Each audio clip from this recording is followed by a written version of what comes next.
అభివృద్ధి అంటే కేవలం రోడ్లకే పరిమితమైనారు అన్న అంశాన్ని మొదట నేను వివరిస్తాను.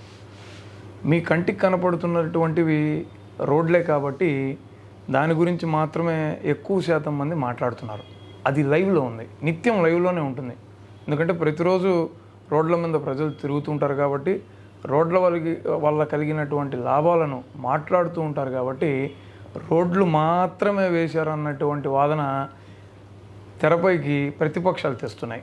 కానీ సుదీర్ఘంగా ఉన్నటువంటి సమస్యల్ని, ఇప్పుడు 22A కింద నలుగుతున్నటువంటి సర్వే నంబర్ల సమస్య ఏనాటిది? 30-40 ఏళ్ళుగా తిరుపతిలో ఇళ్ళు కట్టుకొని ఆ ఇళ్ల మీద ఏ హక్కు లేకుండా కనీసం వాళ్ళ ఇంట్లో అవసరాల కోసం బ్యాంకులో లోన్లో పెట్టుకోలేనటువంటి వాళ్ళు 7,500 మందికి ఊరట కల్పించినటువంటి విషయం గురించి మాట్లాడే పని ఎవరు చేరే? అది కంటికి కనపడదు కాబట్టి.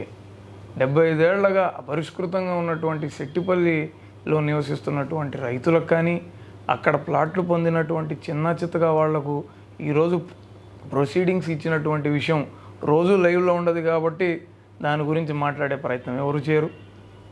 కొండపైన వెంకటేశ్వర స్వామికి సేవ చేస్తూ 40-50 ఏళ్ళుగా 1980లో అనుకుంటా ఆఖరిసారిగా టీటీడీ ఎంప్లాయీస్కి హౌస్ సైట్స్ ఇచ్చింది. దానిపైన రాజశేఖర రెడ్డి గారు ముఖ్యమంత్రిగా ఉన్నప్పుడు అప్పటి చైర్మన్గా పనిచేసినటువంటి కరుణాకర్ రెడ్డి గారే ఒక నిర్ణయం తీసుకున్నారు. కొన్ని కోర్టు కేసుల రీత్యా అవి గాల్లో ఉండిపోయాయి. 1 కాదు 2 కాదు, ఇప్పుడు సర్వీస్లో ఉంటున్నటువంటి వాళ్ళు, రిటైర్ అయినటువంటి వాళ్ళు, హౌసింగ్ లోన్ తీసుకున్నటువంటి వాళ్ళు, భర్త చనిపోయినటువంటి వితంతువులకు కూడా ఈరోజు శ్రీవారు హౌస్ సైట్స్ ఇవ్వబోతున్నారు అని అంటే దాని గురించి మాట్లాడరు. పెరిగినటువంటి అవుట్సోర్సింగ్ ఎంప్లాయీస్ జీతాల గురించి మాట్లాడరు. అభివృద్ధి చెందుతున్నటువంటి గంగమ్మ గుడి గురించి మాట్లాడరు. ఇలా చెప్పుకుంటూ పోతే తిరుపతిలో ప్రధానమైనటువంటి సమస్యలన్నిటికీ కూడా పరిష్కారాన్ని వైఎస్ఆర్ కాంగ్రెస్ పార్టీ ప్రభుత్వం చూపగలిగింది. ఇంటర్నల్ రోడ్స్ను కూడా మేము వేయగలిగాం. మాస్టర్ ప్లాన్ రోడ్ల మీద కేవలం 50 కోట్ల రూపాయలు పెడితే ఇంటర్నల్ రోడ్స్ మీద మేము 120 కోట్ల రూపాయలు ఇది పెట్టాం. పన్ను వసూళ్లలో ఆంధ్ర రాష్ట్రంలోనే అత్యంత హయ్యెస్ట్ కలెక్షన్స్ వచ్చినటువంటి నగరం తిరుపతి నగరం. 98.6% మంది వాళ్ళ పన్నులు చెల్లించగలిగారు. ఆ కారణంగానే ఇన్ని అభివృద్ధి కార్యక్రమాలు చేశాం. ఈ రికార్డుల గురించి కానీ, ఈ స్టాటిస్టిక్స్ గురించి కానీ మాట్లాడేటటువంటి పని ఎవరు చేయరు.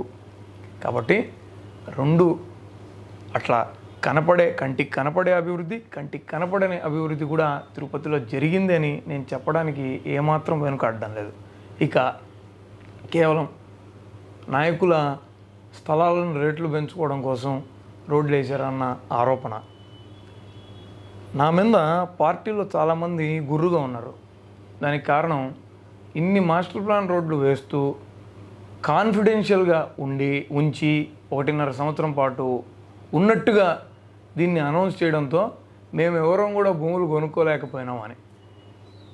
దాంట్లో మా వాళ్ళు ఎన్ని అనుకున్నా ఎన్ని మాట్లాడినా ఇక్కడ తిరుపతిలో తూర్పు వైపున స్థలాలు కొనుక్కున్నటువంటి వాళ్ళందరూ కూడా చాలా చిన్నవాళ్ళు.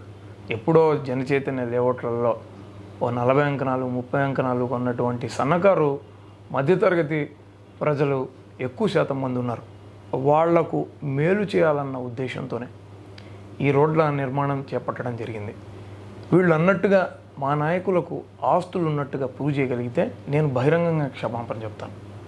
ఎవళ్ళో ఒకళ్ళిద్దరికి లాభం చేకూరి ఉండొచ్చేమో కానీ నేను రోడ్లు అనౌన్స్ చేయక ముందు ఎక్కడన్నా భూ ట్రాన్సాక్షన్ జరిగి ఉంటే మీరు ఆ ప్రశ్న వేసిన దానికి నేను తలదించుకుంటాను.